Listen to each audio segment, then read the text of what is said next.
പ്രിയപ്പെട്ട സുഹൃത്തുക്കളെ, nature life T വിയിലേക്ക് സ്വാഗതം.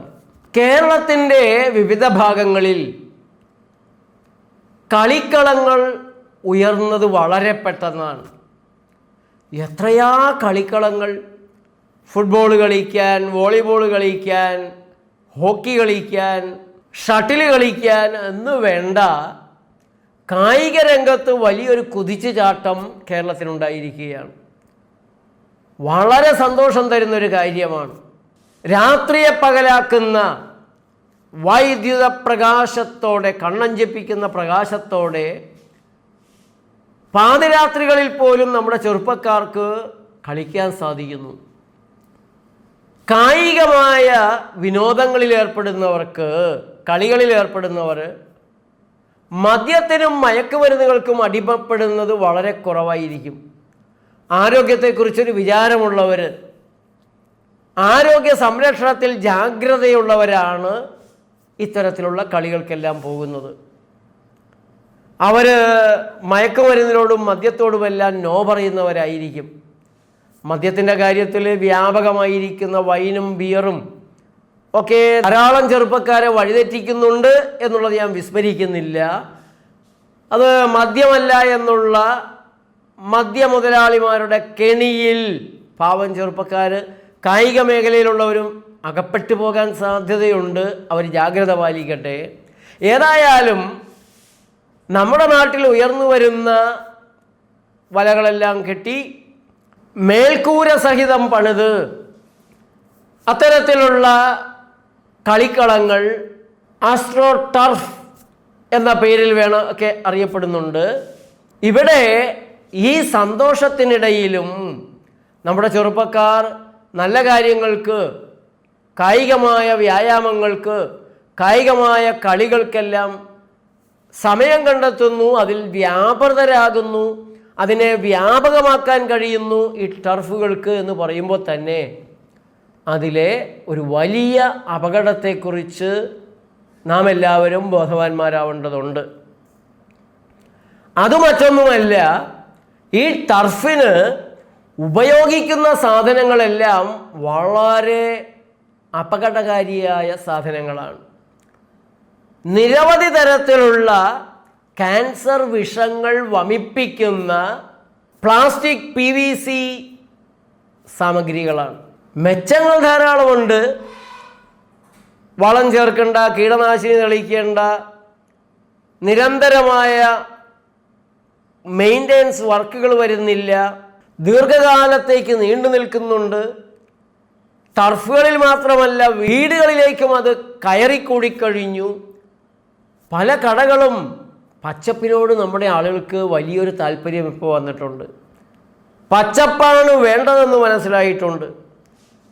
അതുകൊണ്ട് പല കടകളുടെയും ഉള്ളിലും പുറത്തും ചുറ്റുപാടും ഓഫീസുകളിൽ പോലും കൃത്രിമ പുല്ല്, ഈ ആസ്ട്രോ ടർഫിൽ ഉണ്ടായിരുന്ന കൃത്രിമ പുല്ല്, അതുപോലെ ചവിട്ടി, ഇങ്ങനെയുള്ള നിരവധി സാധനങ്ങൾ വന്നിട്ടുണ്ട്.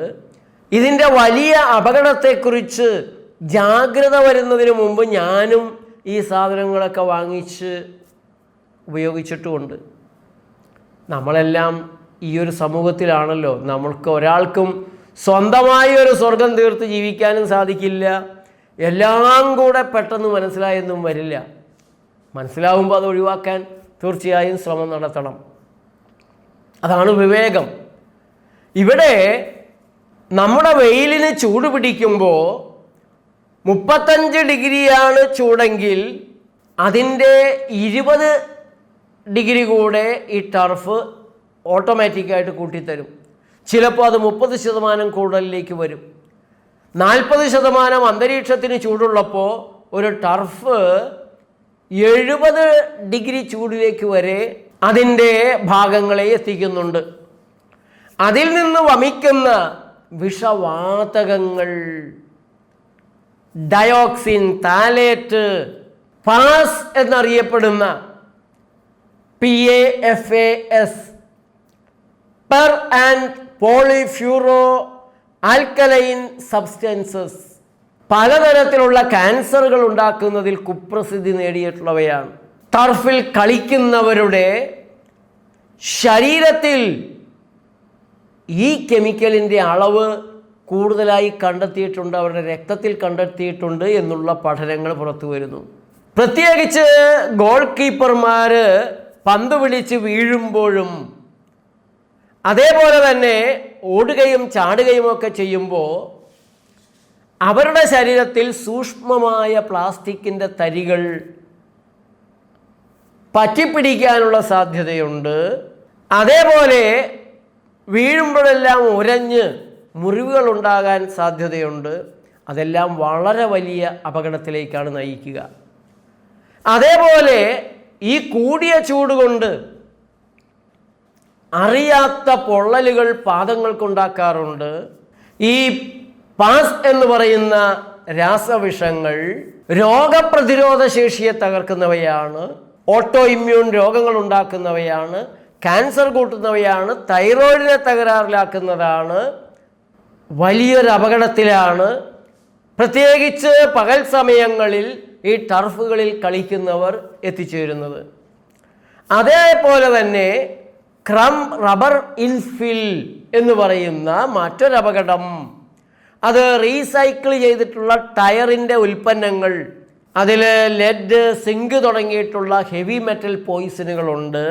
അതേപോലെ VOCs, volatile organic compounds, PAHs, polycyclic aromatic hydrocarbons, ഇങ്ങനെയുള്ള നിരവധിയായ കെമിക്കലുകൾ ഒരു ആസ്ട്രോ ടർഫ് നിൽക്കുന്ന പ്രദേശം മുഴുവനും ഒരു വലിയ തുറന്ന ഗ്യാസ് ചേംബറായി, വിഷഗ്യാസിൻ്റെ, വിഷവാതകത്തിൻ്റെ കേന്ദ്രമായി മാറുന്നുണ്ട്.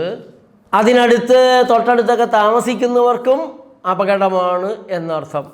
ഈ ടർഫുകൾ ഉണ്ടാക്കുന്ന ക്യാൻസറുകളിൽ ഏറ്റവും ഭീകരമായത് ഗ്ലിയോബ്ലാസ്റ്റോമ എന്ന് പറയുന്ന സ്റ്റേജ് 4 വരുന്ന ബ്രെയിൻ ക്യാൻസറാണ്. രണ്ടാമത്തത് ലിംഫോമ എന്ന് പറയുന്ന ക്യാൻസറാണ്. രണ്ടും വളരെ ഗുരുതരമായ ക്യാൻസറുകളിൽ പെടുന്നതാണ്. കാര്യങ്ങളൊക്കെ അറിയാവുന്ന ശാസ്ത്രലോകം ഇതൊന്നും അങ്ങനെ പുറത്ത് പറയാതെ, നമ്മുടെ ചെറുപ്പക്കാർക്ക് താക്കീതുകൾ കൊടുക്കാതെ പകരമുള്ള സംവിധാനങ്ങൾ ആലോചിക്കുന്നൊക്കെ ഉണ്ട്. ചകിരി കൊണ്ടുള്ളത്, കരിമ്പിൻ്റെ ചണ്ടി, പഞ്ചസാര ഫാക്ടറികളിൽ നിന്ന് വരുന്ന കരിമ്പിൻ്റെ ചണ്ടികൾ കൊണ്ട് പകരം ചെയ്യാൻ പറ്റുമോ? ചൂട് കുറയ്ക്കുന്ന പായ, പനമ്പ്, അവയൊക്കെ ഉപയോഗിക്കാൻ സാധിക്കുമോ? അങ്ങനെയുള്ള പഠനങ്ങൾ, പരീക്ഷണങ്ങളൊക്കെ നടക്കുന്നുണ്ട്. ശാസ്ത്രം അങ്ങനെയാണ്. ഒരു കാര്യമൊക്കെ കണ്ടുപിടിച്ച് അത് കുഴപ്പമാണ് എന്ന് കണ്ട് മനസ്സിലാക്കി കഴിഞ്ഞാൽ അതിന് പകരമുള്ളത് അവരുണ്ടാക്കും, ഗവേഷണം നടത്തും. പക്ഷേ ഇപ്പോൾ കണ്ടുപിടിച്ചൊരു സാധനം ഉപയോഗിച്ച് നമ്മുടെ ചെറുപ്പക്കാർ ചത്തുപോയി കഴിഞ്ഞ് അടുത്ത തലമുറയ്ക്ക് വേണ്ടിയിട്ടോ വേറെ കുറേ പേർക്ക് വേണ്ടിയിട്ടോ ഞങ്ങൾ വേറെണ്ണം കൊണ്ടുവരുമെന്ന് പറയുമ്പോൾ ഈ ചത്തുപോകുന്നവരോട് നമുക്കൊരു ബാധ്യതയില്ലേ? ശാസ്ത്രം അങ്ങനെയാണ്. നിങ്ങളിപ്പോൾ ചത്തുപോയിക്കോ, ഞങ്ങൾ കണ്ടുപിടിച്ചതിൻ്റെ കുഴപ്പം കൊണ്ടാണ്, ഞങ്ങൾ വേറെ ഉണ്ടാക്കിക്കൊണ്ടിരിക്കുന്നുണ്ട്, അത് ഇനി വരുന്ന ആളുകൾക്ക് ഉപകാരപ്പെടും, നിങ്ങളിപ്പോൾ ചത്തുപോയിക്കോ എന്ന് പറഞ്ഞാൽ. അതുകൊണ്ട് പ്രിയപ്പെട്ട സുഹൃത്തുക്കളെ, ടർഫിൽ കളിക്കാൻ പോകുന്ന നിങ്ങളുടെ വേണ്ടപ്പെട്ടവരെക്കുറിച്ച് ജാഗ്രത പാലിക്കുക. ചെയ്യാവുന്ന മുൻകരുതലുകളെങ്കിലും അവരെടുക്കട്ടെ. പകലുള്ള സമയം, വെയിലുള്ള സമയം അതിനുള്ളിലേക്ക് പ്രവേശിക്കാതിരിക്കുക. അങ്ങനെയുള്ള കാര്യങ്ങളെങ്കിലും ചെയ്യേണ്ടതുണ്ട്. നല്ലത് നമ്മുടെ തുറന്ന കളിസ്ഥലങ്ങൾ, സുരക്ഷിതമായ മറ്റ് കളിസ്ഥലങ്ങൾ ഉപയോഗിക്കുക എന്നത് കൂടിയാണ്. ഏതായാലും കായികമായ മേഖലയിലേക്ക്, കായിക വിനോദങ്ങളിലേക്ക്, കളികളിലേക്ക് നമ്മുടെ ചെറുപ്പക്കാർ കൂടുതലായി വരേണ്ടതുണ്ട്. പക്ഷേ ഇത്തരത്തിലുള്ള അപകടങ്ങൾ കൂടെ അറിയുകയും അതിൽ നിന്ന് രക്ഷപ്പെടാൻ അവർ ശ്രമിക്കുകയും ചെയ്യേണ്ടതുണ്ട്. നന്ദി, നമസ്കാരം.